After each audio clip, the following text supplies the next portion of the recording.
The room was tense, a silence that weighed heavier than any speech could. Ilhan Omar stared at the statement that had just been released from the White House.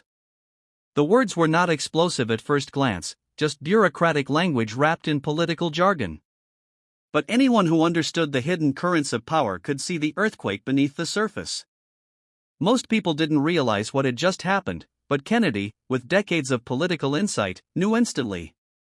This was not just a statement, it was a maneuver that could reshape the political landscape, and Omar was at the center of it. It began months earlier, long before the cameras caught her on Capitol Hill, long before the late-night commentary and the viral headlines. Ilhan, with her trademark calm voice and piercing clarity, had been pushing for policies that challenged entrenched interests. Healthcare reform, immigration protections, and foreign policy oversight. It was not radical, yet for those in power, it felt like a threat. She had faced the usual onslaught, personal attacks, political smears, and endless questioning of her loyalty to the country she served with unwavering dedication. But Trump's latest move was different. It was calculated, strategic, and aimed at shaking her to her core.